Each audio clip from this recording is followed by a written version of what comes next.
The wind cut across the cemetery that morning, sharp and cold, carrying with it the weight of silence. A sleek black car rolled slowly through the gates, its tires whispering against the gravel road, before coming to a stop beside the row of marble stones. From it stepped a woman, tall and regal, her black coat heavy with fur, her neck sparkling with diamonds even in the gray light of dawn. She moved with the grace of someone who had never been rushed in her life, but today there was a heaviness in her stride. She had buried her only son not long ago, and the ache of his absence still haunted her every breath. Each step of her heels cracked against the gravel path, echoing through the empty cemetery like a metronome for her grief. She approached the grave, the largest one in sight, polished to perfection, a monument of wealth as much as of love. Her hand brushed against the cool marble surface, her rings catching the pale light. She whispered her son's name under her breath, as if the stone itself could answer back. But then she froze. Her body stiffened. Her gaze snapped to the left. Because she wasn't alone. There, kneeling in the dirt beside the grave, was a young black woman in a faded waitress uniform. The color of her apron was dull from countless washes, and the fabric clung tiredly to her frame as if worn from years of labor. In her hand she clutched the tiny fingers of a child, no older than 6, whose wide, tear-filled eyes stared at the grave with raw innocence. Both mother and child were crying, their quiet sobs breaking the stillness like a song of sorrow the billionaire did not understand, and certainly did not expect. The billionaire's breath caught in her throat. Her eyes narrowed, sharp and suspicious. What were they doing here? How dare they intrude on something so personal, so sacred?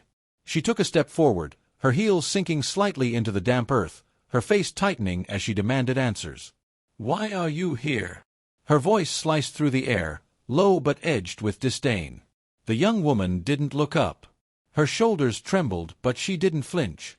She held her child closer, whispering softly to him, her voice filled with tenderness. "It's okay, sweetie. Say goodbye." The boy's lips quivered as he pressed his little palm against the marble, whispering something too faint to hear, before burying his face in his mother's skirt. The billionaire felt her jaw tighten. Insulted. Confused.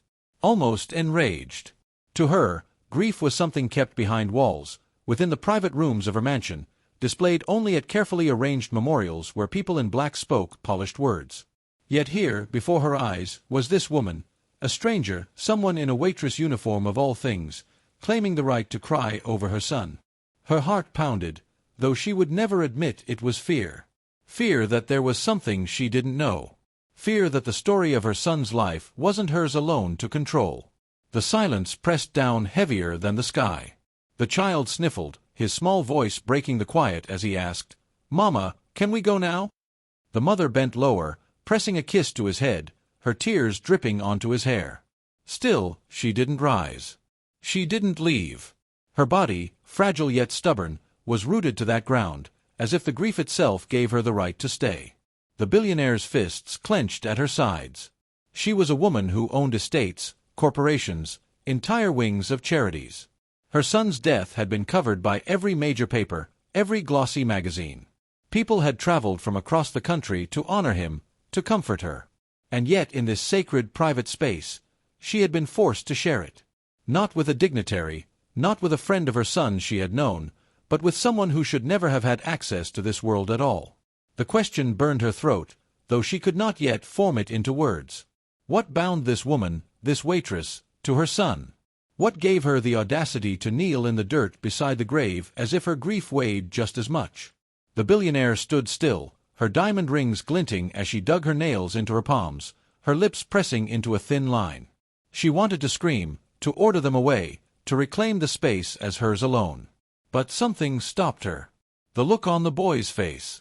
The way his tears seemed to fall not only for someone he had lost, but for something he didn't yet understand.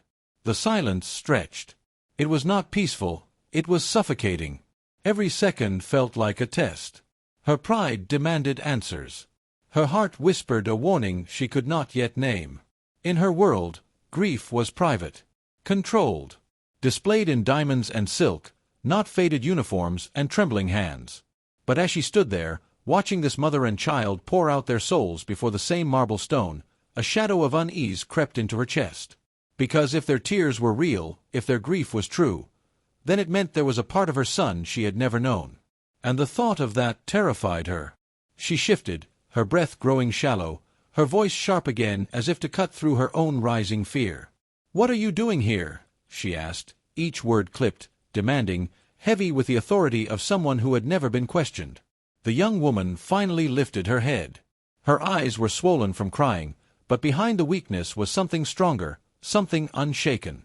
She didn't answer right away. She only looked at the billionaire with a gaze that seemed to hold both pain and defiance, then lowered her head again to comfort her son. The billionaire's body burned with impatience. She wanted control. She needed control. And yet she could feel it slipping, like sand through her fingers, as she stood powerless before a grief she couldn't buy, couldn't silence, couldn't erase. The graveyard remained silent but for the quiet sobs of the boy. The billionaire's breath came harder, her chest tight with emotions she refused to name. Her diamonds felt heavier now, her polished coat suffocating against the rawness of what she was witnessing. And deep inside, though she didn't yet admit it, she knew this moment was only the beginning. Because when a billionaire meets a waitress at the grave of the same man, there are no coincidences. There are only secrets waiting to be unearthed. The question lingered, heavy and dangerous, pressing against the air like thunderclouds before a storm. Why is this woman crying for my son? And what truth could possibly connect them that would bring her here, dressed in nothing but worn fabric and broken pride, to share in a grief that the billionaire thought belonged to her alone? The answers had not yet been spoken, but they hovered in the silence, ready to shatter everything she believed she knew about her son, about herself, about the world she thought she controlled. And as the child's sobs echoed softly against the marble stones, the billionaire's heart whispered a warning she did not want to hear. This was not her grief alone. The air was colder now, though the sun had begun to climb higher over the cemetery. The billionaire stood stiff, her coat heavy around her shoulders, her eyes locked on the woman in the faded waitress uniform. Every fiber of her body screamed that this was wrong, that this woman, this child, didn't belong here, not beside a grave that had been built with millions, not beside a legacy polished like marble until it gleamed. Her voice came low at first, but sharp, slicing like glass. "You don't belong here." The words hit the silence hard. The child startled, clutching tighter to his mother's hand, his small body pressing into her leg as though the stranger's anger could swallow him whole. The young mother didn't answer immediately. She stayed kneeling, her eyes closed, her lips moving softly in prayer. The billionaire's breath grew heavier, impatience boiling beneath her skin. She wasn't used to being ignored. Her voice rose, trembling with command. "Leave. Now." The woman finally moved, rising slowly from the ground. Her knees left damp prints in the dirt, her uniform wrinkled from long hours worked, her apron stained faintly with coffee and time. She stood not tall, not proud, but steady. Her eyes lifted, swollen from tears but clear with something the billionaire hadn't expected, courage. Her voice came quiet, almost a whisper, but it carried like thunder in the silence. "He meant something to us too." Those words slammed against the billionaire's chest. Her breath caught in disbelief, then twisted into rage. "Us," she spat. Do you dare claim some kind of bond with my son?" Her diamonds glittered as her hand tightened into a fist at her side. She stepped closer, towering over the waitress, the difference in their worlds standing between them like a wall of stone. "You don't know him. You couldn't. Don't you dare insult his memory with lies." The waitress didn't flinch. Tears spilled quietly down her cheeks, but her voice didn't shake. "I'm not lying." The child tugged at her sleeve, whispering, "Mama, please!" But she gently hushed him, brushing his cheek, holding him close. Her silence after those words cut deeper than any argument. The billionaire's face twisted, humiliation burning her from within. For her, this was the ultimate insult, that someone from the world of waitresses and stained uniforms could dare claim a piece of her son's story. Her son, who had attended elite schools, who had grown up in the halls of privilege, who had been photographed on yachts and in boardrooms, reduced in memory by this woman who could not even afford a proper coat. "You're nothing," the billionaire hissed. "A desperate woman chasing shadows. Do you think I don't see it? Do you think I don't know your kind? You want attention. You want a piece of my family's name. That's why you're here." The waitress bowed her head. Her hands trembled, but not from fear. She pressed her palm against her child's back, as though shielding him from the storm. Her silence spoke louder than any argument could. The boy's wide eyes flickered between them, between the towering figure of the billionaire, rigid and furious, and his mother, weary and bent but unbroken. Even in his youth, he felt the injustice, though he couldn't name it. His small fists tightened as he clung to her skirt. Every word from the billionaire's mouth felt like a blade, each syllable sharp with disdain. Yet every pause, every refusal to fight back from the waitress, became a shield. She carried herself with a quiet dignity that burned against the billionaire's anger like a flame refusing to die. The graveyard itself seemed to lean closer, the cold stones and leafless trees bearing witness to this clash of worlds. The billionaire raised her chin higher, as if height alone could assert her dominance. Her voice cracked louder, no longer steady, more desperate than she wanted to admit. "Leave this place. I will not let you taint his memory. I will not allow this scene." The waitress lifted her gaze once more. Her eyes were tired, her face pale from long nights of labor, but there was something eternal in her expression. "I came here to say goodbye," she said, her voice raw. "I don't need your permission for that." Her words hung heavy, trembling with truth. The billionaire's chest rose and fell sharply, fury and fear tangled together. She had never been spoken to like this, not by employees, not by strangers, and certainly not by someone so far beneath her in the hierarchy of life she believed unshakable. The child's small voice broke through again, quivering but brave. "Mama, let's go!" His eyes darted up at the billionaire, confusion etched deep into his young face. Why did this woman, this stranger, hate them so much for being here? Why did their tears not matter as much as hers? The billionaire couldn't answer those questions, though they echoed in her mind with cruel persistence. All she knew was the sting of humiliation, the fire of her pride, the feeling that her son was being pulled away from her even in death. And yet, despite her rage, she couldn't ignore the way the waitress stood. Broken in clothes, broken in status, but unbroken in spirit. It was unbearable, unexplainable. The air grew thicker, each breath harder to draw, as though the world itself held its breath. The billionaire's voice lowered again, almost a growl. "Why risk this humiliation? Why stand here when you know you don't belong?" The waitress's lips parted as if to answer, but she stopped. Her eyes filled again with tears, her hand clutching her child's small one tighter. She held the silence, and in that silence there was power, an unspoken truth that lingered, heavy, dangerous. The billionaire felt it pressing in around her, though she didn't yet know what it was. And as she turned her head slightly, catching the reflection of her diamonds in the polished marble of her son's grave, she felt something stir in her chest that she refused to name. Doubt. The graveyard was no longer just a place of mourning. It had become a battlefield. Not of fists, not of law, but of grief, of truth, of the fragile line between dignity and pride.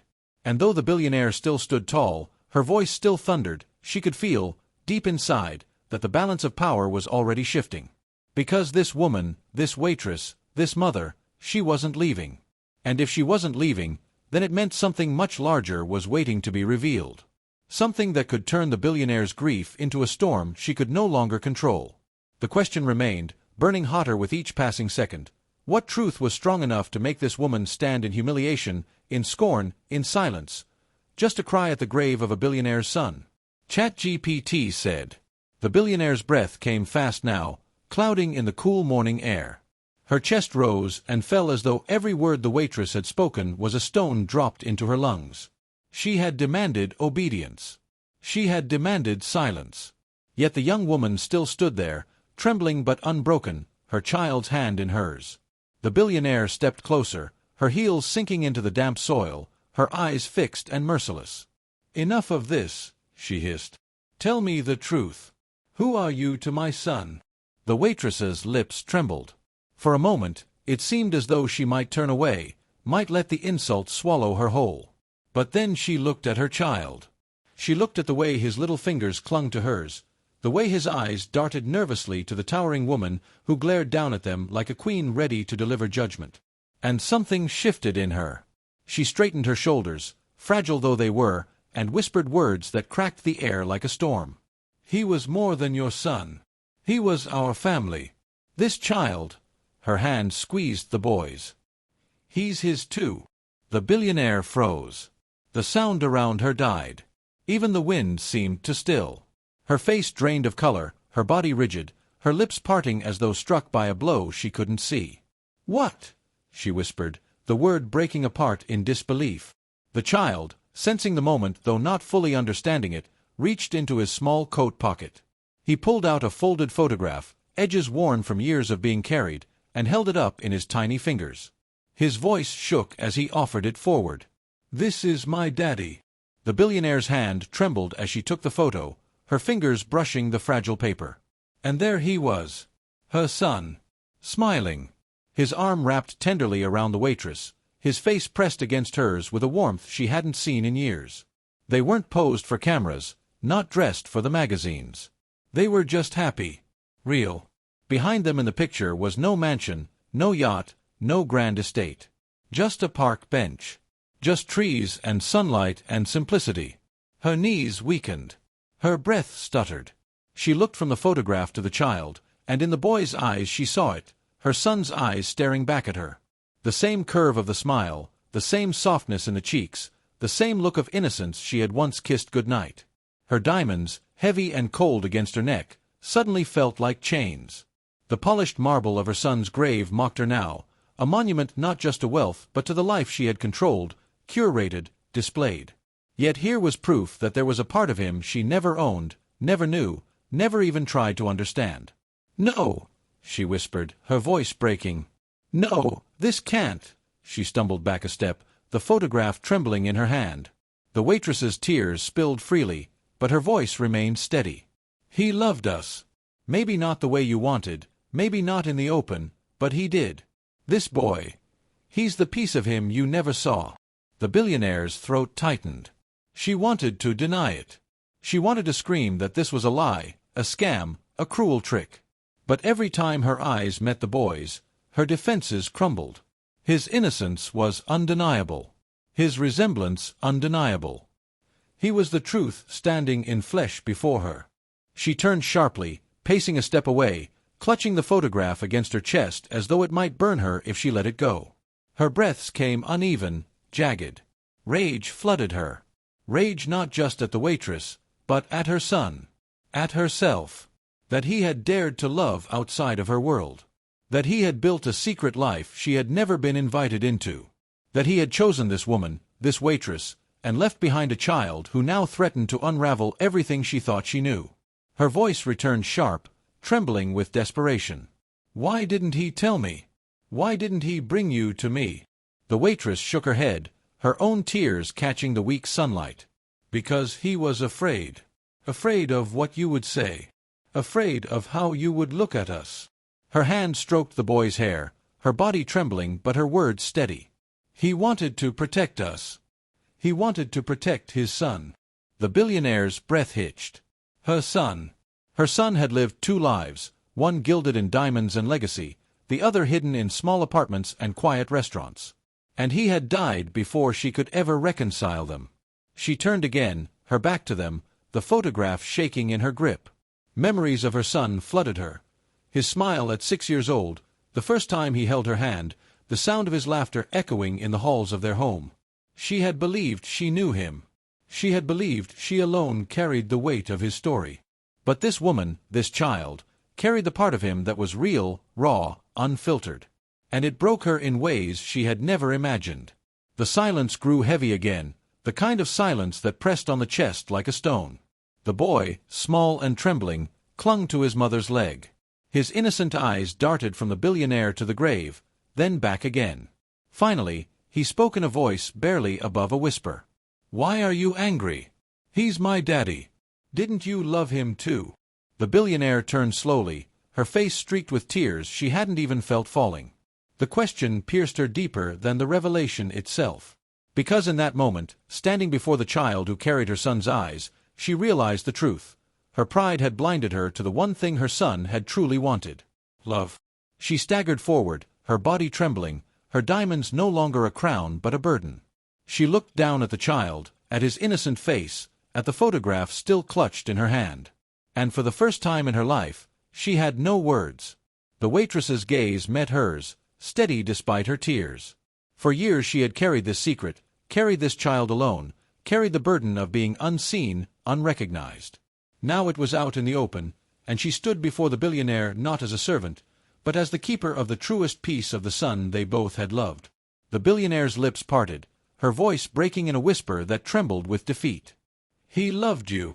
The waitress nodded, her tears falling like rain. "He did." The grave between them felt different now. No longer a symbol of pride. No longer a monument only to a son lost. It had become the meeting place of two worlds, colliding in grief, in truth, in love that could no longer be denied.